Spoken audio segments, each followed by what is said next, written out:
Welcome to my playthrough of Little Living Dungeon. This is just a quick playthrough on how to get started and as well as some of the tactics to use to win the game. So to get started with this, we place down our core room, we place down our counter for levels and days with 2 counters on it, we give ourselves 2 mana to spend, and we put our cards into separate piles. You don't have to do this, but it does make it easier. Rightio, so we're going to play the conservative way first. I'm just going to show you why it's not always the best way. So we're going to just spend 1 mana to buy a level 1 room, leaving 1 mana in reserve for Mana Blast, should we need to. So, we place down our level 1 room on any side that we wish to. You're going to see that because these entrances are open, because they don't have a room attached to them, they don't count as entrances. So heroes cannot spawn at those entrances. Then roll to decide which hero comes in, reading our table in our rulebook. So we're at level 1, and we only have 1 hero spawning. That hero is going to be a noob. So we choose any meeple that we wish to represent that noob. It doesn't matter, you can choose whatever color you so desire. We have a look at his health card. We see that he only has 3 health. He doesn't roll any dice in defense at level 1. So he only has his natural defense of 1 to protect him. So we place him at the entrance of the dungeon, which is currently very easy to find. And then we roll 1 dice because that room has 1 attack.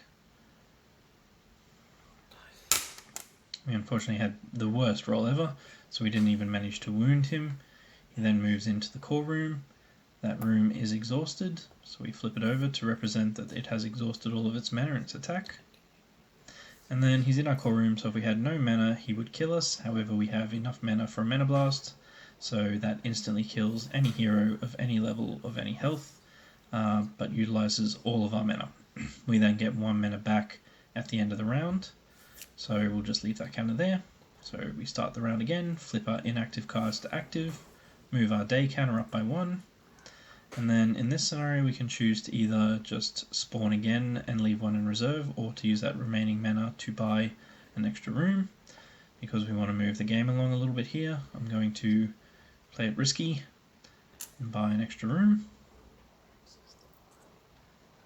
The problem with playing this safe method is that it is sometimes easy to end up constantly mana blasting and just getting up to like level 2 with 9 level 1 cards, which is not ideal. So we see we spawn another noob, place him at the entrance, first room, manages to wound him for 1 point because he has a defense of 1, however it has now exhausted all of its mana. Second room, cocked dice, we'll say it was a 6. So that overcame his defense and his remaining health, so that room has killed him and absorbed his mana in the process, so it doesn't exhaust itself. So that leaves us with 1 mana for that particular day. So we move our day counter up. I'm going to move my cards along here, flip our inactive cards over, and now we have 1 mana to spend. So again, I'm going to buy another level 1 room because that's all I can afford. So, as you can see, playing it safe is not the best way of doing it. The best way of doing it is to play a little bit aggressively at the start, which I'll show you now. So this is the more aggressive way of playing. So we spend our 2 mana at the start to buy a level 2 room straight up. I'll just move this back into focus and move my day counter back to 1 because we're starting a fresh game. Now you can place this on any side again, and you can place it at any orientation. It doesn't matter, so I'm going to rotate it this way. Now I have a level 2 room straight up, so I have no mana left in reserve for a Mana Blast, but I'm rolling a pretty heavy hit against someone who is pretty low health. So play big, win big, or lose big, but either way you can just start again pretty easily. So we rolled a 5, so we very nearly ended up with a token dwarf there, which would have been pretty bad, but we're still a noob. So we'll place him here at the entrance to dungeon. So now we roll 2 dice to attack him, and straight up kill. So 1 stripped away his defense, 3 hits, and then a little bit of overkill on top of that. So that room absorbs his death mana, so it doesn't flip to its inactive side even though it attacked. So we now have 2 mana straight up. So you saw on the slower side, even when we won, we only generally end up with 1 mana. So in this more aggressive play method, you end up with more mana quicker at the start. So we're going to keep being aggressive here, because again it's pretty close to the start of the game, so if you need to restart it's not exactly going to be a massive big deal. We'll roll again to see what we spawn, remove our mana counters. Getting very close to these token dwarfs, that's very disturbing. Still a noob however, so see how the first room goes. The first room kills him straight up, so 1 to strip away his natural defense, 3 to strip away the rest of his health. You can see that's a pretty low roll, and even on that we still managed to kill him. So, and now we have 4 mana to work with on day 3. So as you can see, the quickest way to build your dungeon is to play pretty aggressively at the start. I'm now going to talk more about how you should lay your dungeon out to maximize your chance of winning. Okay, so here you can see that we're now at level 2 because we have 9 cards on the table beside the core room. However, even though we're at level 2, we only have 1 entrance because of the way that we've built our dungeon. So we're coming off 2 sides of the core room, but we only have 1 entrance because of the way that we've utilized that 3 room. If we were to remove that 3 room, and if there was still 9 cards on the table at the moment, that would count as 2 entrances, and we'd have to spawn an adventurer at each entrance.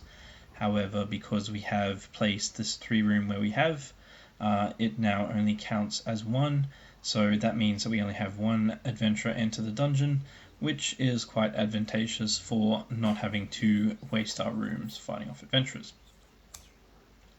Alternatively, if we didn't want to do this method of creating only 1 entrance with the 3, we could use the walling method allowed in the rules using another 2 card, which if we place the 2 here, you'll see that the 2 card on the left now goes nowhere. It basically dead ends, so that counts as like a dead end down inside the dungeon.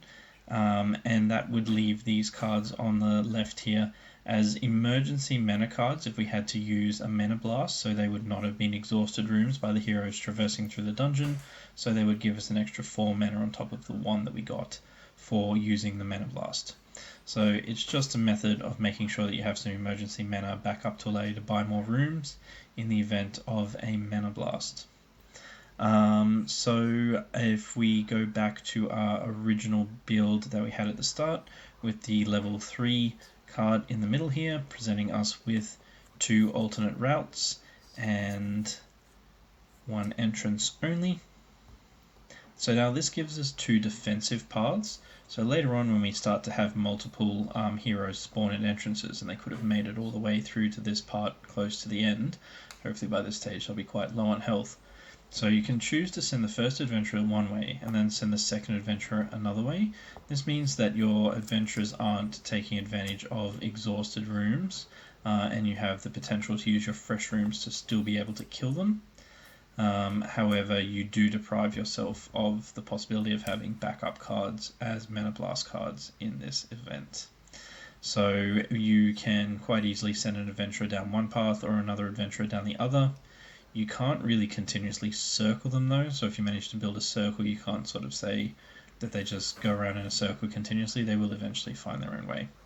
However, building junctions like this allows us to maintain 1 entrance but 2 defensive corridors, or to maintain a stockpile of emergency mana if we use Mana Blast.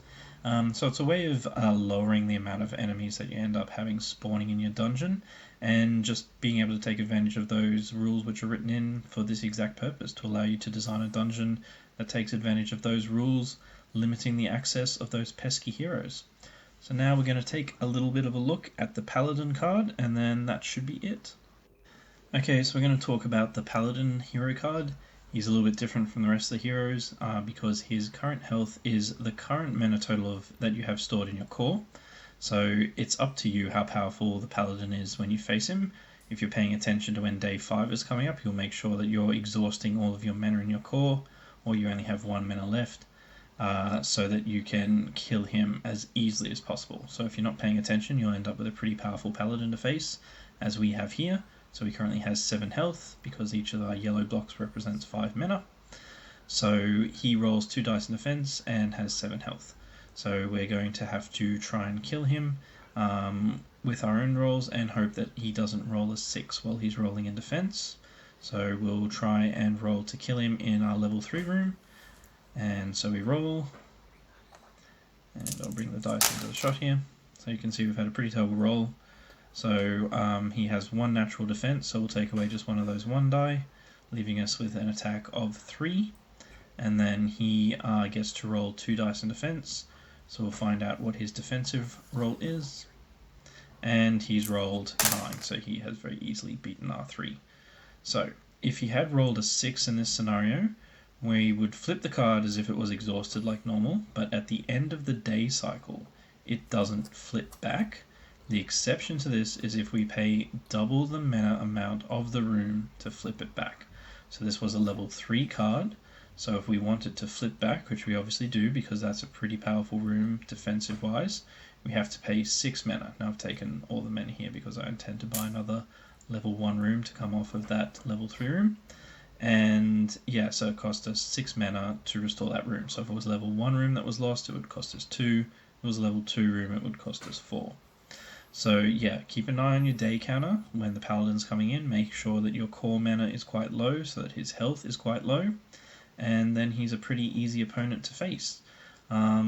Take advantage of the narrow entrances. In this case, even if there was multiple entrances, you still only spawn 1 paladin. You don't spawn other heroes for those other entrances.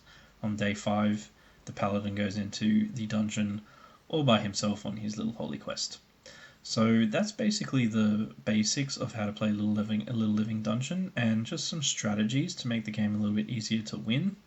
It's not cheating. These rules were designed to be used. A dungeon has dead-end corridors. A dungeon has generally only 1 entrance sort of thing. So this isn't a cheating method. It was how the game was meant to be designed. It was meant to challenge you to design an intricate dungeon to keep heroes out or to get them lost and things like that, and then kill them. If you have any further questions on the rules, please leave it in the comments. If you're just finding this video now and you're wanting to know where to buy Little Living Dungeon, keep an eye out in the links, and you will hopefully see when I launch my next Kickstarter, which is selling it, or when I launch my online store to start selling. Thank you.